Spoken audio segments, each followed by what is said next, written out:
মধ্যপ্রাচ্যের জাদ্রেল নেতা Ebrahim Raisi, তার মৃত্যুর পর দেখা দিয়েছে নানা রকম সন্দেহ। সত্যিই কি দুর্ঘটনায় পড়েছিল তাকে বহনকারী হেলিকপ্টার, নাকি এর পেছনে ছিল ইসরায়েলি গোয়েন্দা সংস্থা মোসাদের হাত? এমন জল্পনা কল্পনার মধ্যে সামনে এলো দুর্ঘটনা নিয়ে ইরানের তৈরি প্রথম সরকারি তদন্ত প্রতিবেদন। 23 মে বৃহস্পতিবার ইনভেস্টিগেশন রিপোর্টটি প্রকাশ করে ইরানের সশস্ত্র বাহিনীর জেনারেল স্টাফ। প্রতিবেদনে বলা হয়, ঘটনার দিন রাইসিকে বহনকারী হেলিকপ্টারটি পূর্ব নির্ধারিত ফ্লাইট রুটেই ছিল।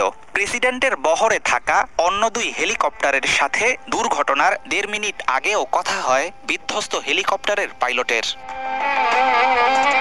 সশস্ত্র বাহিনীর প্রকাশিত প্রতিবেদনের তথ্য বলছে, বিধ্বস্ত হেলিকপ্টারে পাওয়া যায়নি বুলেট কিংবা এমন কোনো আঘাতের চিহ্ন। একটি পাহাড়ে ধাক্কা খেয়ে বিধ্বস্ত হওয়ার পরপরই সেটিতে আগুন ধরে যায়। উদ্ধার অভিযান ব্যাহত হওয়ার মূল কারণ ছিল বৃষ্টি, ঘন কুয়াশা ও পাহাড়ি অঞ্চলের নিম্ন তাপমাত্রা।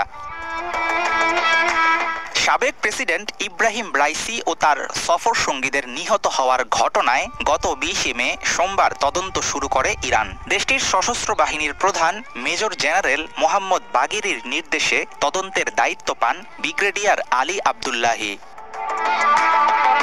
প্রকাশিত প্রতিবেদনে উল্লেখ করা হয়, রাইসির হেলিকপ্টার বিধ্বস্ত হওয়ার সময় ওয়াচ টাওয়ার ও ফ্লাইট ক্রুদের মধ্যে হওয়া আলাপে পাওয়া যায়নি কোনো সন্দেহজনক আলামত।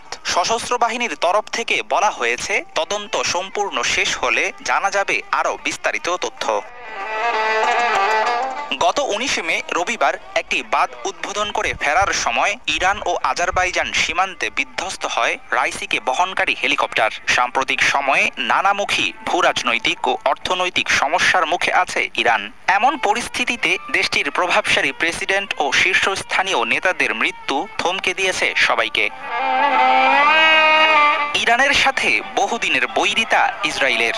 সিরিয়ায় ইরানি দূতাবাসে হামলার ইস্যুতে দেশ দুটো দাঁড়িয়েছিল সম্মুখ যুদ্ধের মুখোমুখি। তেহরানের গুরুত্বপূর্ণ কোনো নেতার মৃত্যু ইসরায়েল ও পশ্চিমাদের জন্য সুখবর। সে কারণে তাদের দিকে সবসময়ই ছিল সন্দেহের আঙুল।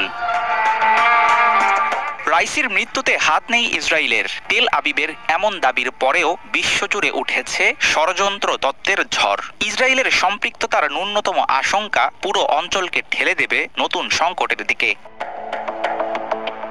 হেলিকপ্টার বিধ্বস্তের ঘটনায় ইসরায়েলের সংশ্লিষ্টতা নেই বলেই মনে করেন অনেক বিশেষজ্ঞ। তাদের দাবি, কোনো ক্ষমতাসীন প্রেসিডেন্টকে হত্যার ইতিহাস নেই মোসাদের। তেল আবিব জানে, এমন ঘটনার পরিণামে সূত্রপাত ঘটবে সরাসরি যুদ্ধের। গাজায় আগ্রাসনের মধ্যে দুই ফ্রন্টে নিজেদের জড়াতে চাইবে না ইসরায়েল।